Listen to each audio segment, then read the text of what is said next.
In that presidential debate, President Trump is a championing for the wealthy.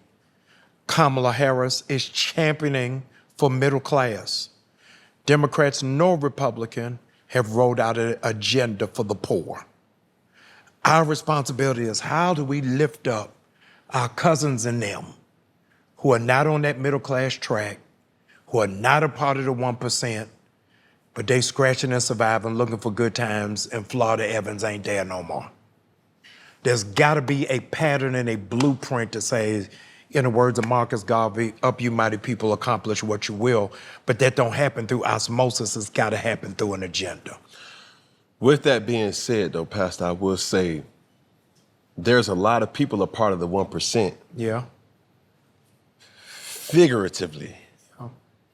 And a part of the 99% literally. Yeah. Right? Yeah. And what I'm saying is you could be a millionaire. Yeah. In your pockets. Yes. And be broke. Yes. In your brain. Absolutely. We don't know money. Yes. Think about this. In my bloodline, yeah, I made more in 1 week than my grandmother probably made in her whole life. Yes. That's an exception. You see what I'm saying? But to that point, let me say to you, you and I together can name the black billionaires. We know them by name, know what they do, and know where they live. You and I together cannot name the white billionaires. What the larger society does is always raise up the exceptions and act as if the exceptions are the rules. And that's not the case. If 9 out of 10 of our black billionaires are from athleticism and entertainment and not from business, but 9 out of 10 white billionaires are from business, we got to figure out how it is that we do business that don't have show attached to it. So when we're talking about fiscal and economic literacy, it's got to figure out, okay, this was great, but Cam, here's the danger. 75% of black businesses never become second generation because the children don't know how to maintain it. They don't know how to take it to the next level because it's made as a fluke. We got to make sure that your grandson is able to repeat what you just said. I want your unborn grandson to say, I made more money in a day than my grandfather ever did. Here it is. And I didn't have his gift.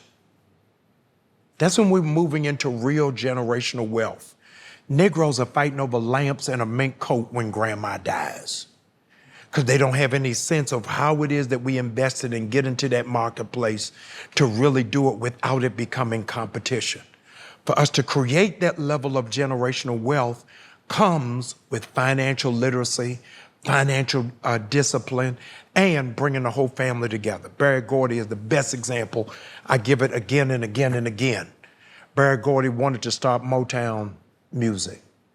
No bank would do it. He brought his family together, said, I got an idea.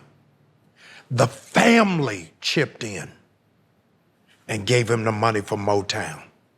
So everybody talks about Barry Gordy. Nobody talks about how nobody in the family has to work because they invested in the business. Asians will come to a black community and open up a fried chicken place and live over top of the fried chicken place. And there's 12 of them upstairs. And they have set out a strategy. We're gonna stay in this 2-bedroom with 12 of us in here until you can go by the next corner. The greatest amount of proprietors of hotels in America are Indians who have moved here and they buying extended stays. They buying motels, not the Marquis down the street, not the Hyatt, not the Ritz-Carlton, not the Westin, not the Intercontinental.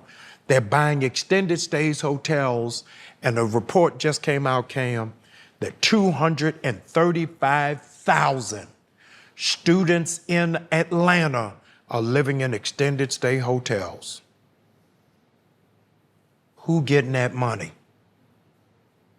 We keep operating out of a false positive, do business on where your passion is. It's a lie. Do business where the profit is. You got to figure out what is missing in my community and how can I maximize it. So only in the black community can Asians get away from doing business with you through plexiglass. They can't do it in any other community. We got to figure out, don't buy out the bar, buy out the block. I say over and over and over again, the black church is partly responsible for gentrification. Because all of that property is around the church and we ain't buying it. We just letting people come in.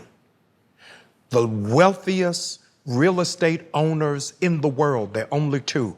The two wealthiest real estate owners in the world that own the most property in the world is the Catholic Church and McDonald's. I was about to say.